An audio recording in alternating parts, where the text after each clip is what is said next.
మూడు రాష్ట్రాల్లో ప్రభుత్వాలు మారబోతున్నాయి. మరి ఇప్పుడేం జరగబోతోంది? జాతీయ రాజకీయాలపై ఈ ప్రభావం ఎలా ఉంటుంది? ఫ్యూచర్ పాలిటిక్స్ లో ఎలాంటి మలుపులు చూసే అవకాశం ఉంది? ప్రతిపక్ష ఇండియా కూటమి మీద ఫలితాల ఎఫెక్ట్ ఎలా ఉండబోతోంది? దేశ రాజకీయాల్లో జరుగుతున్న చర్చ ఏంటి?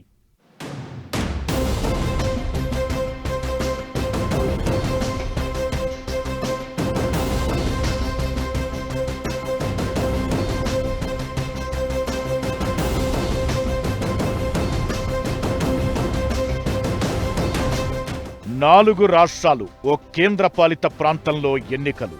నిజానికివి రాష్ట్రాలకు పరిమితమైన ఎలక్షన్స్ మాత్రమే కాదు, జాతీయ రాజకీయాలను ప్రభావితం చేసే ఫలితాలు. ఇప్పుడు మూడు రాష్ట్రాల్లో ప్రభుత్వాలు మారుతుండటంతో ఢిల్లీపై ఈ ఎఫెక్ట్ ఎలా ఉంటుంది, ఎలాంటి మలుపులు కనిపించబోతున్నాయనే చర్చ జరుగుతోంది. మరీ ముఖ్యంగా విపక్ష ఇండియా కూటమి మీద ఎలాంటి ప్రభావం పడుతుందనే చర్చ జోరుగా వినిపిస్తోంది.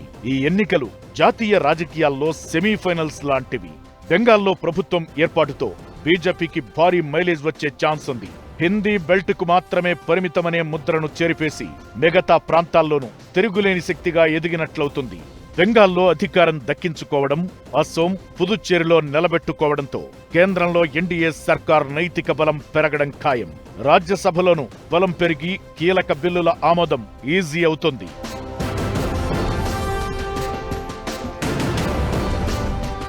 ఐదు రాష్ట్రాల ఎన్నికల ఫలితాలు ఇండియా కూటమి ఎంత వీక్ అనేది మరోసారి ప్రూవ్ చేసిందనే చర్చ జరుగుతోంది. ఈ కూటమిలో ప్రధాన పార్టీలైన తృణమూల్ కాంగ్రెస్, డీఎంకేలు చిత్తుగా ఓడిపోయాయి. దీంతో 2029 లోక్సభ ఎన్నికల వరకు మళ్లీ ఇండియా కూటమి ఉంటుందా అనేది ప్రశ్నార్థకంగా మారింది. 2024 లోక్సభ ఎన్నికల సమయంలో కాంగ్రెస్, టీఎంసీ, ఎస్పీ, డీఎంకే పార్టీలు కూటమిగా బీజేపీని ఎదుర్కొనేందుకు పోటీ చేశాయి. ఈ ప్రయత్నంలో కొంతమేర సక్సెస్ అయింది కూడా. అయితే ఆ తరువాత జరిగిన ప్రతి ఎన్నికల్లో ఇండియా కూటమి పార్టీలకు బీజేపీ ఝలకిస్తూనే ఉంది.